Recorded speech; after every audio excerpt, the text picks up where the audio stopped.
First of all, I'd like to welcome everybody who's attending. For those of you who don't know who I am, I'm Lisa Torgerson. I am the Director of Leisure Travel Services for Travelex International. And I have invited two wonderful ladies from remote lands. I know Japan is on a lot of people's lists, so I thought it might be nice to dream about Japan this evening. One thing I want to encourage you, we'll save questions for at the end. So during the course of our conversation here about Japan, if you want to type in your questions in either the Q&A box or in the chat box, please feel free to do that. And then we will get to those at the end of the webinar. So first of all, I'd like to introduce Melissa Novick and also her colleague, Victoria Hilly, and they're both from remote lands. And so I'm going to turn it over to you two ladies so that you can share what you have with us for Japan. Wonderful. Lisa, thank you so much. I'm Melissa Novick, and I am the Director of Business Development for Remote Lands, and I am joined by Victoria Hilly, our General Manager. And we are so delighted to have the opportunity to speak with you tonight about Japan, one of our favorite destinations and one of the destinations that we keep dreaming about. But also keep in mind, if you are thinking of travel throughout the rest of Asia, in conjunction with Lisa and the team at Travelex International, we are able to assist with travel to 33 countries throughout Asia. So while you dream of Japan and dream of travel, please let us know how we can assist you with your making your dreams come true. So without further ado, I'm going to hand over the presentation to our General Manager, Victoria Hilly, who's going to take you on an amazing journey throughout this fantastic country. Perfect. Thank you so much, Melissa. And really, honestly, thank you all of you for joining us this evening to share a little bit of insight into this extraordinary nation that we all know as Japan. I bet everyone watched the Olympics, or at least parts of it, and got really excited about what is available. I mean, it was really, so disappointing this year that we weren't able to be in Japan in person, experiencing the games and everything that Japan had to offer and put on show. I mean, one of the nice things about the Olympics is that it's really created a situation in Japan where so many new hotels have been opening up, and we're really excited that with those additional hotels, it can make your exploration journey of Japan all that much better. So we're really excited about Japan moving forward with all of these new products and areas to explore. One of the things that I love about Japan is the absolute diversity of the nation. I mean, Japan is the kind of place that you can go back to over and over and over. So you might be a newbie, a first-time person exploring Japan, or you can be someone like me and be going, I think the next time I visit will be my 24th time to the country. And there's nothing greater than exploring the little niches that are all over the diversity of the culture. And what I especially love is the old and the new, this dichotomy of ancient Japan and traditional Japan, everything that comes to life in this very special way, because there's so much attached to their traditions. But at the same time, new Japan is mind-blowing. So you get the technological wonders, you get the robots, you get the anime and all of the cartoon characters and everything that makes Japan so modern and new. And then you get to weave it together into an amazing journey that shows you these two different sides of this extraordinary country. I don't think there's a place that I can think of, and I've been to a few, that just really stands out. Sometimes I say it's like another planet. Japan is so different from everything that we're used to. And so if people go with an open mind, they will have such an extraordinary and fresh experience exploring, just a new planet. We'll call it Planet Japan. So let's take a look at the map, Melissa. Thank you so much. So Japan is made up of 5 islands. Don't make me name them. The main island is the home of Tokyo. Up north, we have Hokkaido. Down south, we have Kyushu, and then we have an island off the side that's called Shikoku. Most people for their first journeys will stay on the main island of Honshu.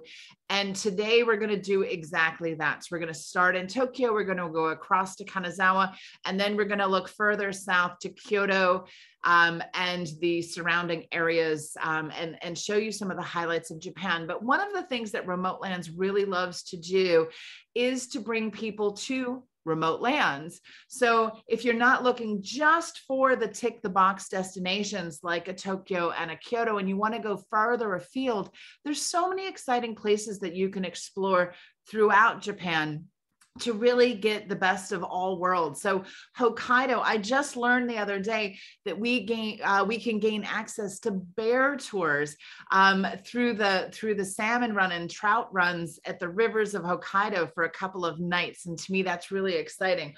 Or down south, you can visit Yakushima in the UNESCO moss forests for these ancient primordial woods and all sorts of interesting areas in and around. So whatever you're looking for to develop in an itinerary, whether it's classic Japan or modern Japan, or if you want a more adventurous off the beaten path journey, or a bit of all of it, we're here to help you design that. But today we're going to keep it simple and look at some of the main areas that you would most likely touch on your first itineraries.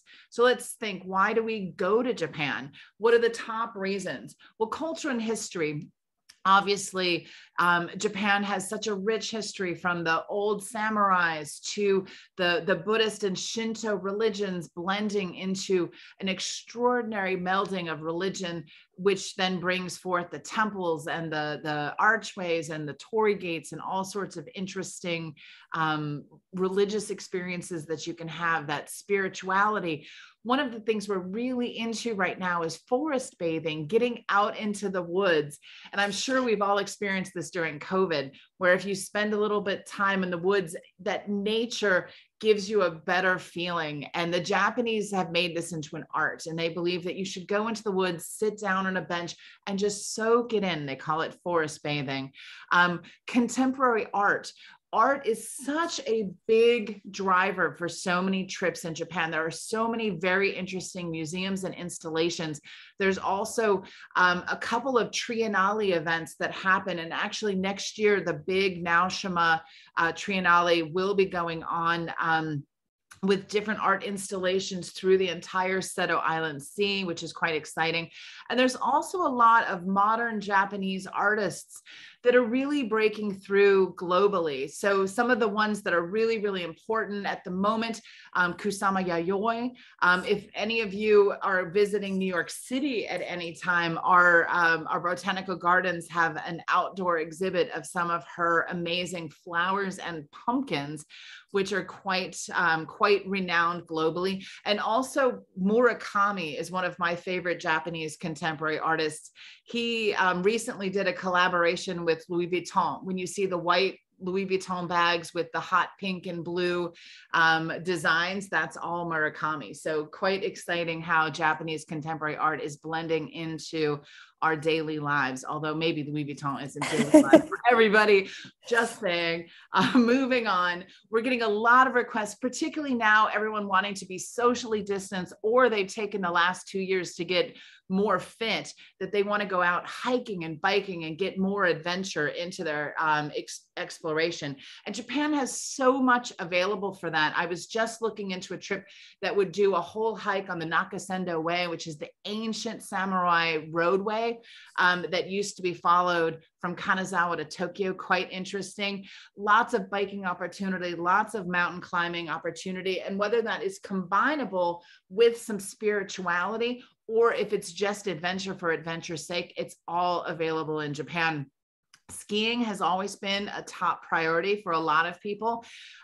Japan is fabulous and famous for its powder snow, particularly in Hokkaido, but also in Niseko area, you're going to be able to get some excellent skiing in. So for the winter months, that's always a top priority. And gardens and landscaping, always important to the Japanese. And there's always opportunities to understand the point of view of Japanese, particularly with its gardens and its Zen approach to everything. Everything has a place, and everything in its simplicity creates great beauty. So we'll see some of that as we wander around Japan today. So any trip needs to start in Tokyo. Not necessarily, there are other airports, but most trips we like to start in Tokyo. It's such an extraordinary and sprawling city with so much to offer. And again, this is really where you get that first sense of old and new. So you've got this extraordinary, dynamic, modern city with its tall, tall buildings and towers.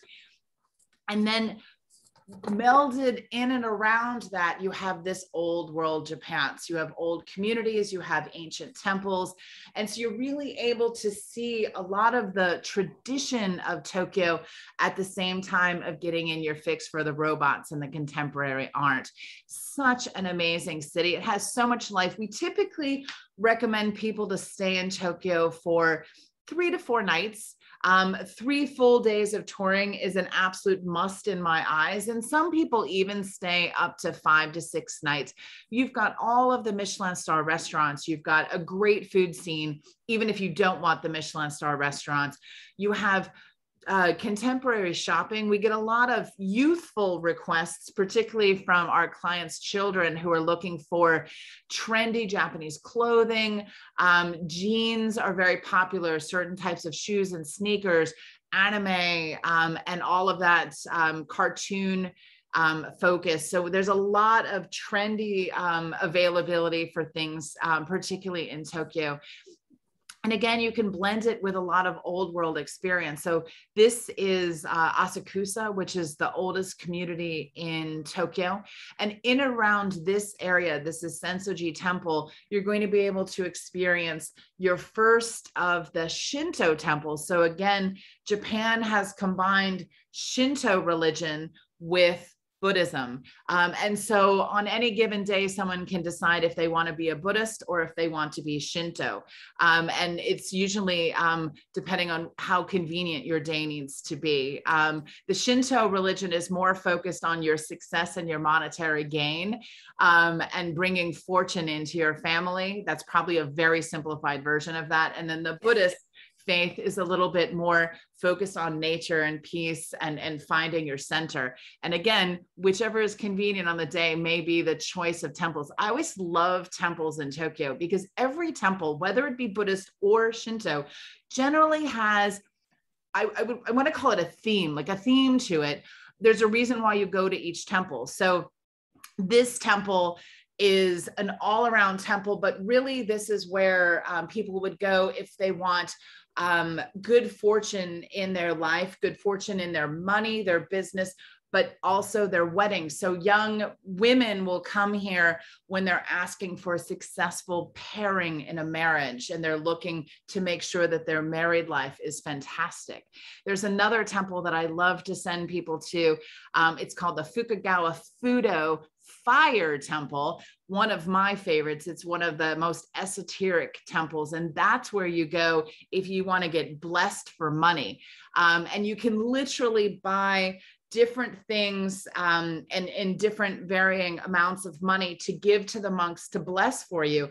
And the way they bless it is they throw it into the fire or they pass it through the fire. And at the end of the ceremony, which is involving lots of loud drums and chanting, it's very exciting, at least to me, you are asked to come down and you can bring either your wallet or your cell phone, and you hand it to the monk, and he will take your iPhone and pass it through the fire while you watch. And as long as he doesn't drop it, you're going to be blessed with great fortune. And this is a very exciting thing to do while you're in Tokyo. So again, finding this blend of attempting to understand the dichotomy of the religion while also having a good experience with some of the modern highlights of Tokyo really gives you an amazing picture of this dynamic nation. Then from here, we've had our fill of Tokyo, and we're going to head over to what I consider a little bit more old world Japan, Kanazawa. is now connected by a Shinkansen high-speed train. So you can get here in about 2 hours in great comfort, because the seats are like first class on the trains. It's very comfortable. And you come to Kanazawa. This is an area that you can explore that is famous for its old world Geisha district, as well as samurai districts. And it's, to me, like Kyoto, but 20 years ago. So you get that old world feel. A lot of the alleyways and roads that you walk down still have all of the traditional wooden buildings. And you really get a wonderful sense of old world Japan. The other thing I love about Kanazawa, it is the heart of Japanese traditional art.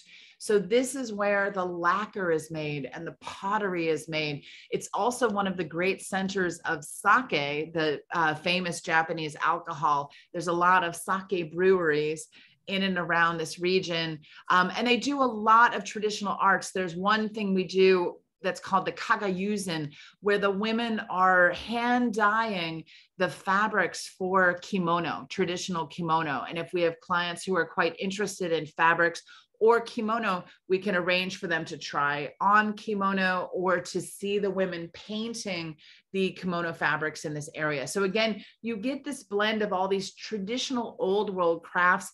Kanazawa is famous for what the Japanese call their living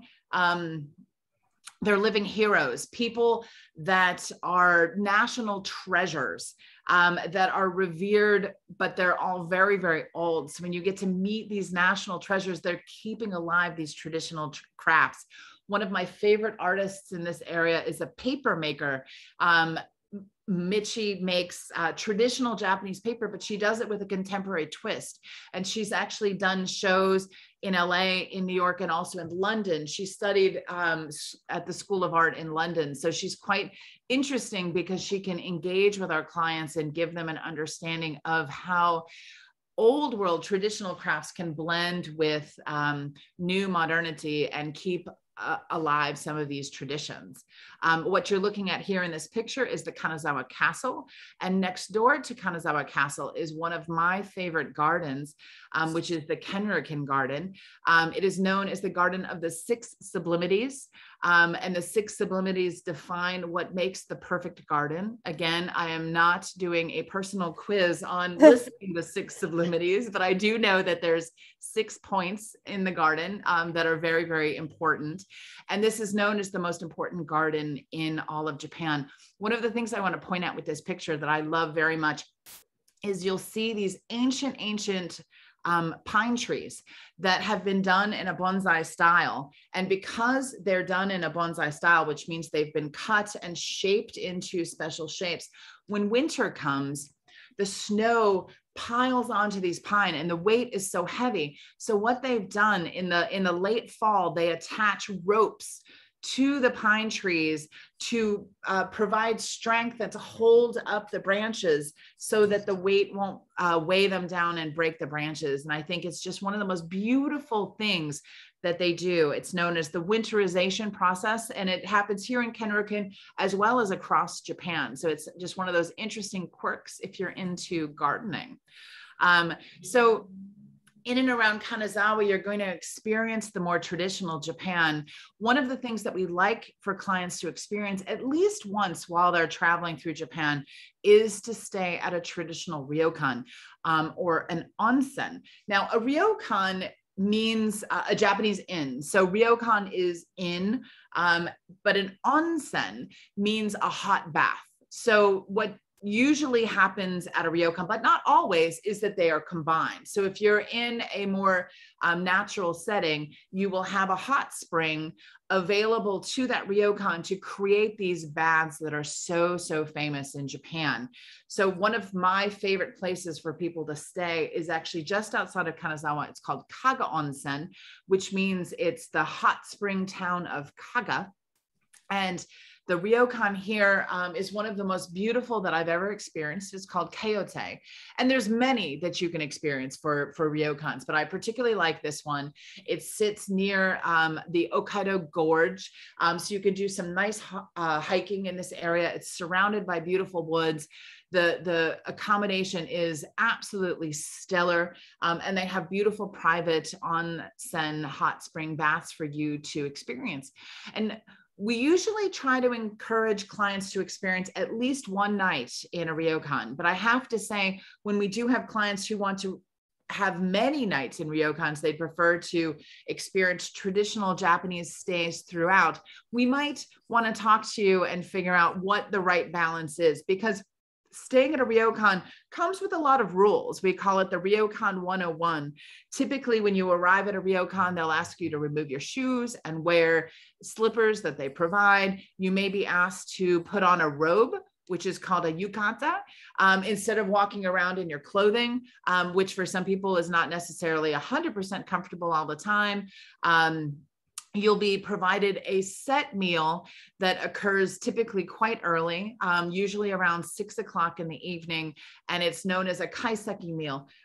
Typically, it is an extremely beautiful display of food, 15 to 20 courses, sometimes 25 courses of Japanese food. And this is part of the ryokan stay. So what we find with the food, and it is absolutely spectacular and very artful because everything is designed. So your food may show up looking like a flower, or it may show up looking like a running horse, or it may show up looking like a turtle. It's really interesting. They become very artful, and it's all part of this display of beauty. But it can be a lot of food and quite trying if you do this on too many nights. So we always say maybe one night and then move on to another place, stay at a Western hotel, and then come back and have another ryokan experience somewhere else, and don't overdo it. But if it's your thing to have that experience throughout, as long as we fully understand your expectations, then we'll be able to help you make the right choices. It's fabulous to stay in one. This is also where I'm sure you've heard a lot of times you stay on futon beds, on the floor or mats. But a lot of the ryokans that we work with do have Western bed options. So don't be too concerned about the bedding. And of course, we can work with you to decide what is your greatest level of comfort.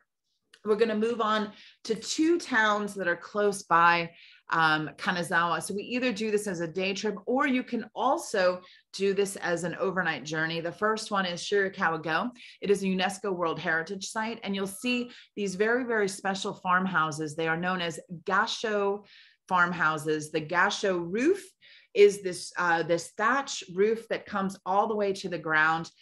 This entire area,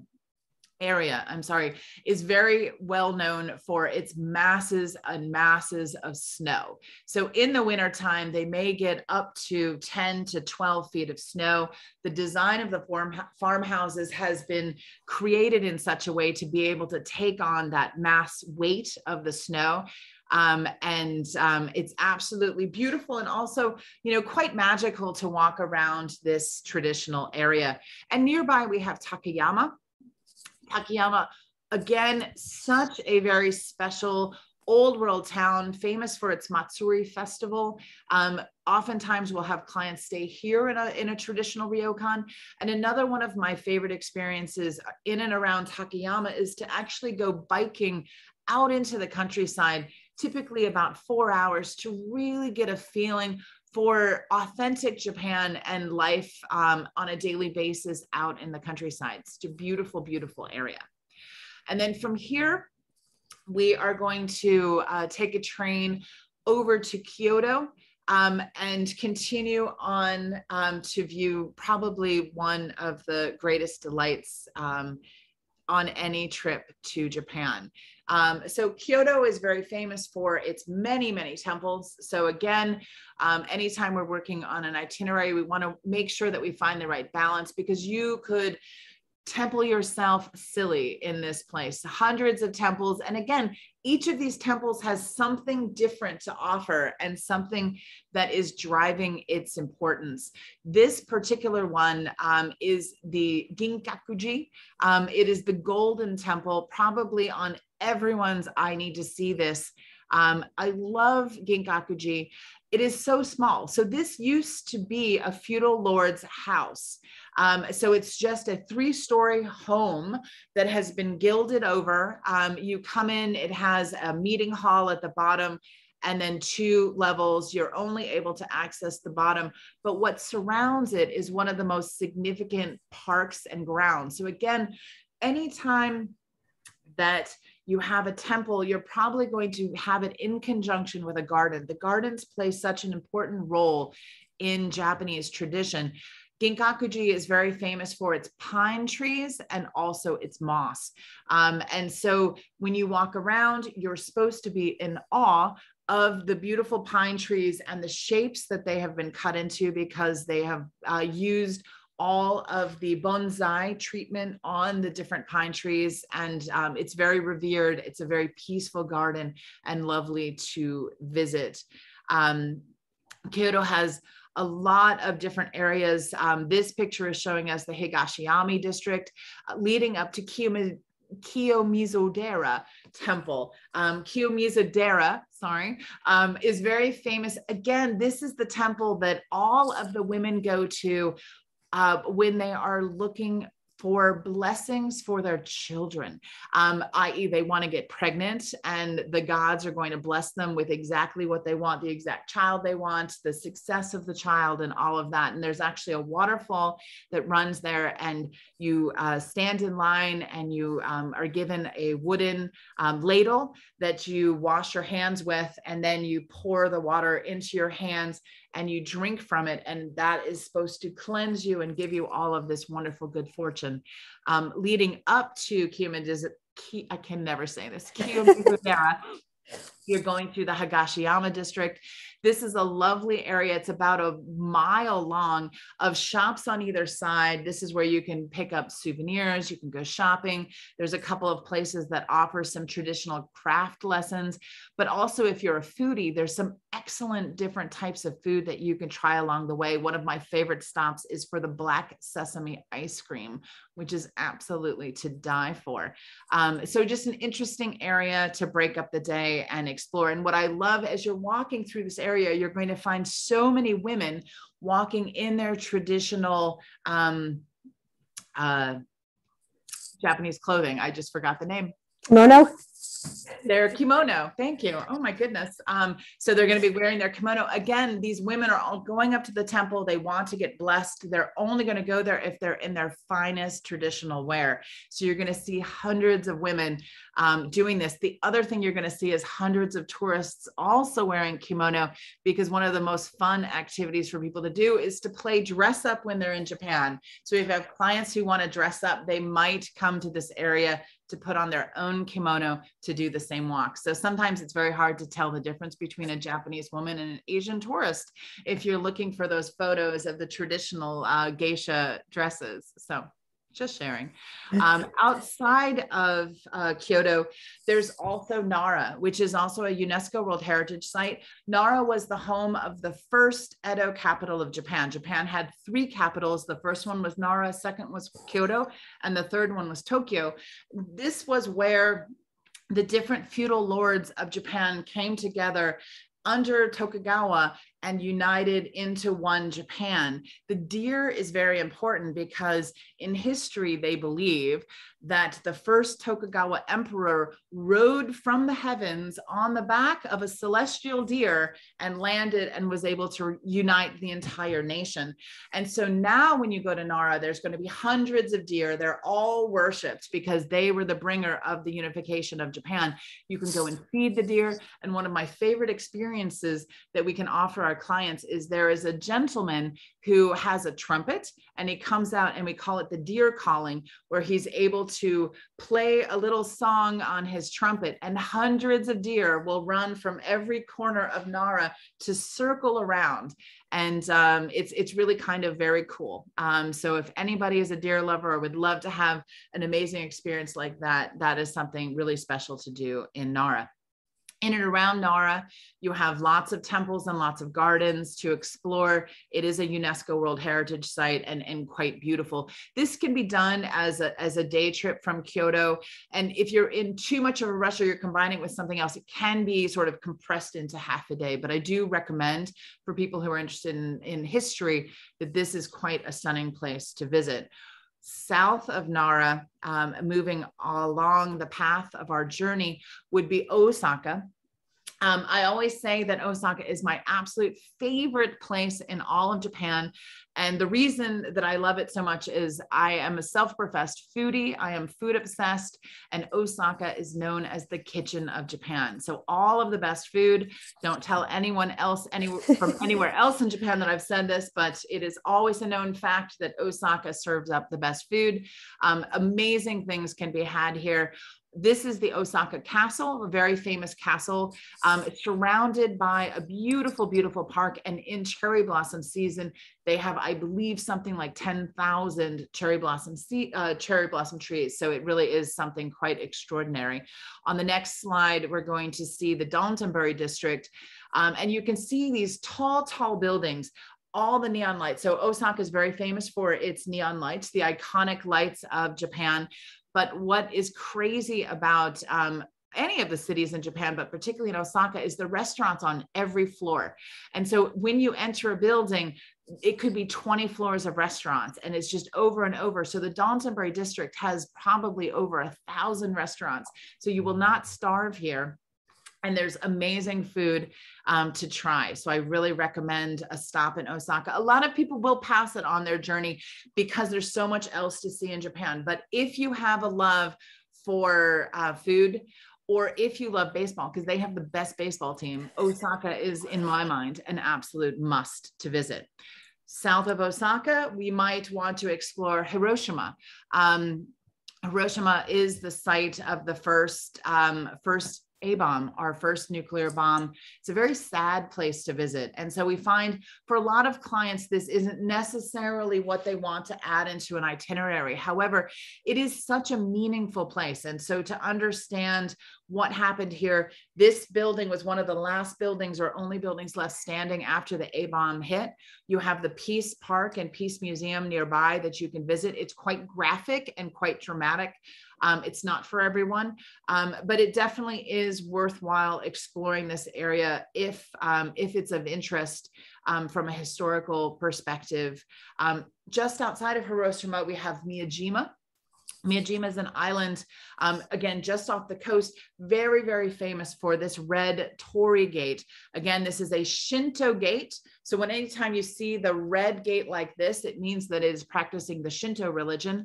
And the temple here is very, very famous, but this image is very iconic. On the island of Miyajima, there are a couple of wonderful ryokans. So again, if you're looking for that one night experience in a traditional Japanese inn, this is a wonderful place to visit. And one of the things that I love the most of this mountain that we're seeing is Mount Misen. And you can go hiking up Mount Misen, or you can take a gondola if you don't feel like doing the hike. But as you hike up, there are little stone statues of monks as you go up the mountain. And the women of Hiroshima and Miyajima crochet or knit little beanie caps for the monks in the hundreds. And every 6 months or so, they change the caps on the monks because to keep the monks warm, because it's so windy out on Miyajima, gives them extra blessing. And they feel that this whole area of Miyajima and Hiroshima was so affected by the nuclear incident. I don't know what exactly to call it, but it was so affected that they need to make sure that the monks, even because they're stone monks, are well protected and keep up their strength to keep the area clean and pure, which I think is absolutely fascinating. Moving south from Hiroshima, we might stay in a place called Kirishiki. This is getting a little bit off the beaten path, but this really is one of the most charming, charming towns in all of Japan.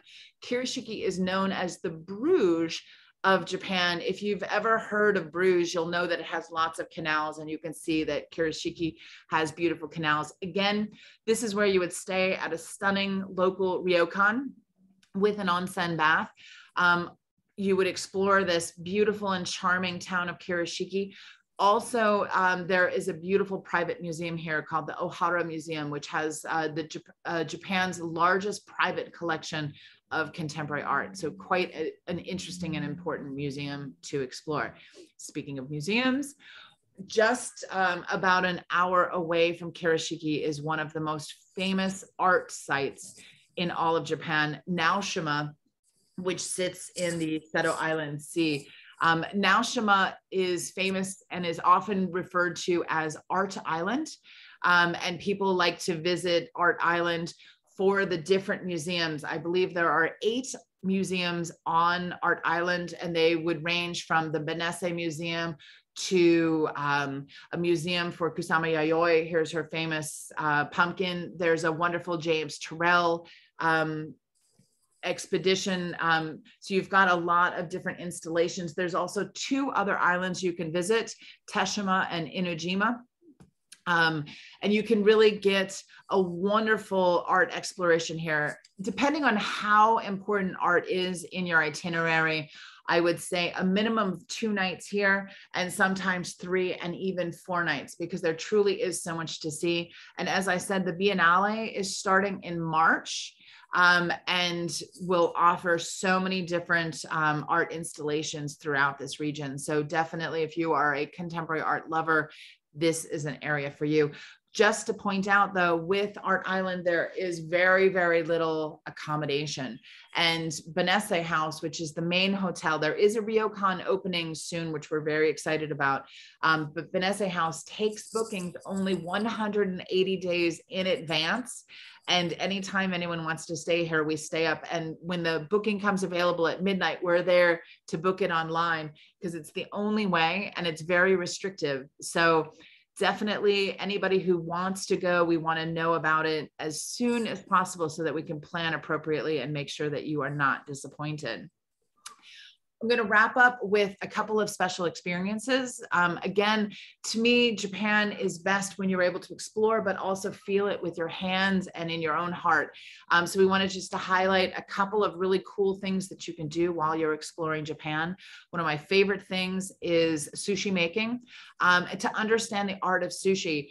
And it really is an art form. So many people don't understand that to make sushi, and these sushi chefs have interned and worked as apprentices for many, many, many years until they're actually able to serve food. It's a real specialty. And so it's wonderful to be able to have a lesson to understand. And there's all sorts of lessons. So we can do a lesson in a school, we can do a private casual lesson, and we can go all the way up to having a lesson with a Michelin 3-star sushi chef, extraordinaire. So depending on the experience that you're looking for, we can definitely arrange it. One of my other things that I love with the sushi making is there's also another type of sushi, particularly great for kids if you're traveling with family, is the kawaii cute sushi. So learning how to make sushi that looks like a Pac-Man or a Pokemon or a Hello Kitty or a flower. So anything that's cute in sushi. So it's not just about raw fish. It's fun. Another experience that we love to offer are geisha experiences. We can offer elaborate geisha dinners where the geisha, as well as her accompaniment and music, are there to dance and entertain. I always have to say, because I think that geisha are so misunderstood, this is one of the most honorable traditions in all of Japan. It really is the heart of Japanese culture. A lot of people think that there's something untoward or there's a little bit of lady of the night action going on. That just simply isn't true. That they are so beautiful, and it is a really honorable tradition that they are upholding. One of my favorite experiences with geishas is actually to work with a Mako, which is a geisha in training, a young geisha who can sit down and have tea and sort of engage with you and talk about why she's chosen to follow this tradition. And I think that's a really fun way to understand more about the geisha culture. Other great activities, perhaps taiko drumming. The taiko drums are very famous and dramatic, and it's really fun to go in and, you know, get your hands all pounding against these drums and make lots of noise. Lots of sumo experiences in Japan. Important to note that there are a couple of what are known as the sumo tournaments. So a lot of people go to Japan and think that they're going to be able to just see a sumo match anytime that they want. Unfortunately, the matches only occur 4 times a year, and not always in Tokyo. So there are 2 in Tokyo, there's 1 in Osaka, and then there's 1 in Fukuoka to the south. And they basically follow spring, summer, fall, and winter tournaments. So not always, but if you're traveling in Japan during tournament time, we probably will talk to you about whether you want to experience a full day or a half day tournament experience and understand more about the art of sumo. Other experiences that you can go perhaps to a sumo stable and watch them having a lesson or training. Sometimes I think that can be a little bit challenging. The last time I went to a sumo training session, all I got to do for 2 hours was to watch these men in training do sit-ups for 2 hours. It was a lot. But we also are able to do some demonstrations where we work with 2 sumo gentlemen who are very close to our company, who will bring you into the ring, and we can even get you into a fat suit yourself and do a practice session of learning how to do sumo. So it's super fun and great, and it really is such an extraordinary, important sport in Japan. Perhaps you want to incorporate a traditional tea ceremony. And again, tea ceremonies can be done on all levels. There can be casual tea ceremonies or the highest level of tea ceremony. They can be done in a temple or they can be done in a tea house. And really the whole experience and art form of serving Japanese tea and what it means and culturally how it brings you closer to the people of Japan and understanding the tradition of Japan is really quite a beautiful experience. We do recommend that. For a little bit more fun, but also very serious, we offer sword lessons. And this can be done either with a samurai sword or a katana. And it is a very formal lesson. So we do train with sword masters. So this isn't about dressing up and you know, throwing the sword around and acting like, you know, the Knights of Penzance, but really it's a true lesson. You are working with extremely sharp and dangerous swords. If we have children doing it, they would be given a wooden sword versus a sharp sword. One of my favorite things to do for families. And I think this is such a great way to bring people together. And again, this can be done at all levels. So this can be quite a casual lesson, or it can be done with an uber master. And you know, you get the full level of experiences. So I really highly, highly recommend it. Sorry, I just lost the screen. So some top travel tips. There are so many, but you know, Japan, things that I always like to mention, speaking of tips, is that the Japanese do not expect tips. So it's really nice to, if you do choose to tip your guide, that would be done in an envelope. No Japanese person ever wants to receive money. So if you're going to tip your guide or tip your driver, you're going to put it in an envelope. They won't accept cash if it's given just straight out. You don't need to tip at restaurants. You really don't need to tip at restaurants. You don't need to tip in taxis. Nobody is expecting these tips. Again, it's a nice gesture to tip your guides, but again, only in an envelope.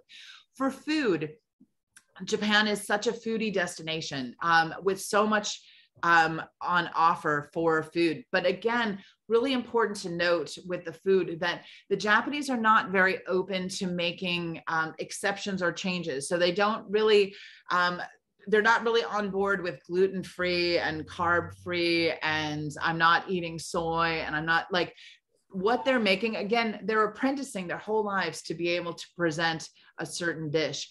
And so they don't like to do exceptions or eliminations. So it's really important, if you have any food or dietary needs, to really work with us on exploring what restaurants are available to you, and making sure that you're having the best possible food experience as you are traveling. And I think that pretty much wraps up my chat. I think, Melissa, you want to share a couple of other wonderful journeys that we have. And I hope that what I shared already about Japan has got everyone sharpening their pens, taking notes, and getting out their passports to go to Japan when it opens, hopefully in the coming months. Fantastic, Victoria. Thank you so much. I always love this presentation, and I always learn something new. And hopefully our Travelex guests have also learned something new. And as you said, taking away opportunities to travel to Japan. If you do you want to explore other parts of Asia while touching down in Japan? Remote Lands and Amon have these amazing private jet expeditions that Travelex International can share with you. And we do have several that start in Japan. We have our grandest tour, which starts in Tokyo and ends in Venice. And then we have our Kyoto to Greece trip. And if you'd like more information on those, Lisa and her team will be able to share that with you. And if all of the talk about the amazing cuisine of Japan has got your appetite whet, we do have an amazing culinary journey that does touch down. This is one of our very few fixed date experiences within our company. And that is from May the 15th to the 24th of 2022, touching down in 3 locations by bullet train and helicopter. And it's an amazing experience. With winery experiences, whiskey distilleries, and just amazing culinary opportunities for you to experience in Japan. So with that, we did leave some time for some Q&A. So hopefully, as Victoria said, you took copious notes, and there are lots of questions. So in case you were like me, I was too busy listening to even type a question. You can go ahead and type that in either the Q&A box or the chat box. And if for some reason, we don't get to it today, or you think of it tomorrow or in the future, you can always email us and we'll get the answer. I can get in touch with either Melissa or Victoria in order to do that. But go ahead and type in your questions. And if not, then I think, Victoria, you did an excellent job if there are no questions. Thank you. I mean, and we also are able at any time, if anyone is planning their own experience to Japan, we're happy to jump on a separate Zoom call with Lisa and the team to go through your trip. I mean, everything that we do is a bespoke, customizable journey. And so nothing is better than actually engaging with you, answering your questions directly, and walking you through what might be the perfect Japan exploration for you. So please don't hesitate to set something up for a future date to have a separate conversation about what you'd like to do. Okay, Victoria and Melissa, there's a comment and then there's a question. Great presentation. Are these group tours for 2 people?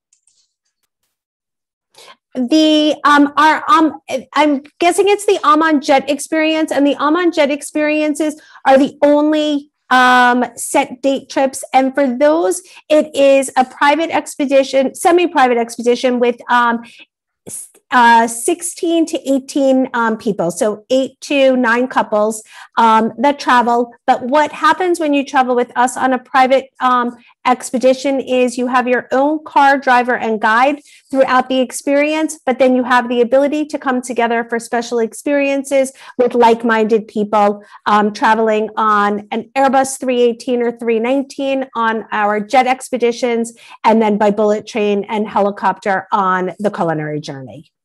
Well, maybe you can speak to like the Japan journey that Victoria was talking about, like how that operates. So I'll speak to that briefly. So as Melissa said, we only do a couple of fixed group journeys a year, which she highlighted. Everything else that we do is for individual private journeys. So typically it would be a couple and their friends or whoever traveling together. We would custom design any itinerary, and those typically range from 7 nights all the way up to 3 and even 4 weeks exploring throughout Japan. And so that's where we really work with you to determine exactly how many nights, what destinations you want to be covering, how off the beaten path you want to go, or if it's your first journey, how we're going to incorporate all the gems that are the must-sees in Japan into your journey. And we customize it exactly how you like it for exactly how many people are traveling within your party. Perfect. Well, I don't see any more questions, so I want to be mindful of everybody's time. But again, thank you, ladies, for joining us. I appreciate your time and our partnership. So, but if you do have questions, feel free to reach out to us, or we'll get the answers for you. Oh, hold on. I've got a question. Do you need a guide, or can you tour on your own? So typically from our perspective, guides are very important in Japan, and for multiple reasons. So in Japan, English language skill is very, very low, and a lot of English signage just simply doesn't exist. And so you really do need someone to sort of help you navigate throughout the destination. Now, depending on how free you want your journey to be, a lot of times we may mix and match. So some days, let's say if you're staying 4 days in Tokyo, maybe you have 2 days with a guide and then 2 days independently where we're able to advise you where to go on your own and independently. But I do recommend that to have a full experience, to fully understand the Japanese culture, that a guide, at least for a good portion of a journey, is quite important.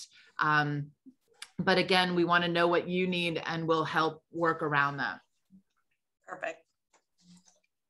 All right. Well, thank you again. I appreciate your time, and hopefully we'll be in touch soon. But just as the ladies were talking about, if you are going to be planning a trip to Japan, either in the near future or in, the distant future, I think it's always a good idea that we set up like a private Zoom call, like what we're doing here, and kind of talk through it. It kind of alleviates a lot of the back and forth, so that we can curate the right experience for what you're looking for Japan. So thank you for joining us, everyone, and we'll see you next time. Thank you so much, everyone. Bye-bye. Bye. Bye-bye.